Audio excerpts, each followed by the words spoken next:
অত্যন্ত বেদনাদায়ক একটা ব্যাপার। আমি 2021 সালের 5 মার্চ আমি যাকে ভালোবাসি এই সংসারে, এই জীবনে, তাকে বিয়ে করেছি। বিয়ের পরে সবকিছু ঠিকঠাক চলছিল। সে ফিজিওথেরাপি নিয়ে পড়াশোনা করছিল। সে মোতাবেকই, যেহেতু আমি ভালোবাসি ওকে, পড়াশোনা কমপ্লিট করানোর জন্য আমি আগরতলা থেকে পড়িয়েছি, কলকাতা থেকে পাঠিয়েছি ইন্টার্নশিপ করার জন্য। যখন সেখানে ইন্টার্নশিপে যায়, আফটার ইন্টার্নশিপ সে আসতে রাজি হয় না কলকাতা থেকে। সে বলে না সেখানে জব করতে চায়। ওর মা বাবা একই জিনিস চায় যে ও জব করবে আগরতলা, কলকাতাতে। তো কোনোভাবে সেখান থেকে আমি বুঝিয়ে ওকে বাড়িতে আনি। এপ্রিলের 8 তারিখ 2024।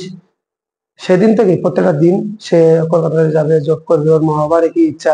প্রতিটা দিন ওকে টর্চার করা হয়েছে যে তুই কোথাও কোনো কোথাও জব করস না কেন, কলকাতা থেকে চলে আসলে জব করার জন্য।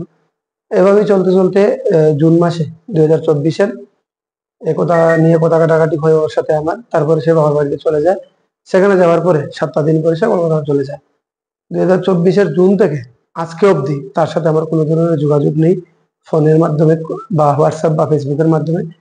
আমি আমার সংসার ঠিক রাখার জন্য, আমার পরিবার ঠিক রাখার জন্য আমি যথেষ্ট চেষ্টা করেছি। আজকে প্রায় 14 মাস হয়েছে তার সাথে আমার কোনো কন্ট্যাক্ট নেই। যখন আমি কলকাতা গিয়েছিলাম সে আমাকে বলেছে যে সে ডিভোর্স দিয়ে দেবে। সে কথা বলার পরে আমি ঠিক আছে, ওকে বলেছি ঠিক আছে, তুমি যদি খুশি থাকো, সুখী থাকো, আমাকে ছেড়ে ডিভোর্স দিয়ে তাহলে ভালো থাক। সেখান থেকে আসার পরে 7-8 মাস চলে যাওয়ার পরে সে কোনো স্টেপ নেয়নি। তারপরে আমি স্টেপ নিয়েছি, ডিভোর্স ফাইল করেছি। কোর্টে বর্তমানে বিচারাধীন চলছে। কোর্টে আজকে অব্দি 3টা ডেট গিয়েছে এবং নেক্সট মাসে 14 তারিখ একটা ডেট রয়েছে। সেই মোতাবেক সে কলকাতা থেকে আসে 17 তারিখ, 17 জুন 2025। সে বলে যে মিউচুয়াল ডিভোর্স দিতে চায়। তো আমি বলি স্যার ঠিক আছে, আমি মিউচুয়াল ডিভোর্স দিতে চাই, তাহলে মিউচুয়ালি শেষ করে নেবো। কিন্তু সেখানে কোর্ট অর্ডার করেছে মিউচুয়াল ডিভোর্স করার আগে সেটেলমেন্ট করার জন্য, যা আমি ওকে দিয়েছি বা সে আমাকে দিয়েছে সেগুলো দেওয়ার জন্য। কিন্তু সে জায়গায় দাঁড়িয়ে সামাজিক বৈঠক ওনারা করেছেন আমাদের মন্ডলের সহসভাপতি অরিজিতের মাধ্যমে। তো সেখানে বৈঠকে সিদ্ধান্ত হয় যে আমি যে জিনিসগুলো দিয়েছি ওগুলা সে দেবে, আর ওনারা যেগুলো দিয়েছেন আমি দিয়ে দেবো। কিন্তু ওনারা সেগুলো দেননি। তারপরে আবার 26 তারিখ কোর্টের ডেট ফিক্সড হয়। কোর্টের জজ সাহেব বা যেটা ডেট ফিক্স করেছেন সেখানে গিয়েও সেটেলমেন্ট ওনারা করেননি। তারপরে আমি রাজি আছি, শুধুমাত্র আমার গলার চেনটা আমাকে দিয়ে দিলে হবে। প্লাস অন্য একটা আমি এলআইসি করেছিলাম পলিসি, তো সেখানে 10 লক্ষ টাকা আছে।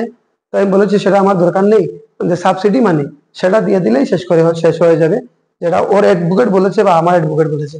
তো আবার মামলা করেছেন, মিথ্যা মামলা, সেগুলার জবাব কোর্টেই হবে। এবং এলাকাবাসী বা আমার কদমতলাবাসীকে বলতে চাই যে আপনারা আগামী দিন দেখবেন যে সত্য কি বা মিথ্যা কি। আমার নাম অমিতাভ নাথ, আমি ওয়ার্ড নং 6 নম্বরের বাসিন্দা। আমার শ্বশুর বাড়ির পরিচয় হচ্ছে আমার স্ত্রীর নাম পারমিতা নাথ, ওর বাবা সুভাষ নাথ, যিনি বর্তমান ভারতীয় জনতা পার্টি ওবিসি মোর্চার মন্ডল সভাপতি।